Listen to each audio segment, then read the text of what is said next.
मैत्रिणींनो, श्लोक असा आहे, निंदन्तु नीतिनिपुणा यदि वा स्तुवन्तु लक्ष्मीः समाविशतु गच्छतु वा यथेष्टम मरणम अद्यैवस्तु वा युगांतरे न्यायात पथः प्रविचलन्ति पदम न धीराः.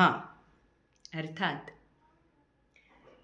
नीतिनिपुण लोकांनी आपली निंदा करो किंवा स्तुती करो, आपला संपत्तीचा काळ असो किंवा विपत्तीचा काळ असो, अर्थात लक्ष्मी आपल्या जवळ येवो किंवा आपल्यापासून दूर जावो, परंतु याही पुढे जाऊन मरण आज येवो किंवा ते या युगाच्या शेवटी येवो, न्यायाच्या मार्गानं जाणाऱ्याचे कधीही एक पाऊलसुद्धा ढळत नाही, विचलित होत नाही.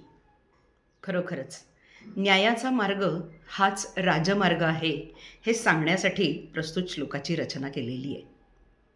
याचा प्रत्यय आपल्याला रामायणामध्ये सुद्धा आला की यांती न्याय प्रवृत्तस्य तिर्यंचः अपि सहाय्यताम अपंथानम तु गच्छन्तम सोदरोपि विमुंचती. न्यायाच्या मार्गाने जाणाऱ्या रामाचे या सृष्टीतले पशु पक्षी सुद्धा मदत करणारे झाले, सहाय्यकारी झाले, पण तेच अन्यायाच्या मार्गाने जाणाऱ्या रावणाचा सहोदर सुद्धा त्याला सोडून गेला. अर्थात विभीषण हा रामाला शरण जाऊन रावणाच्या मृत्यूचं रहस्य सांगणारा झाला. शेवटी काय, न्यायाचा मार्ग हाच राजमार्ग. धन्यवाद.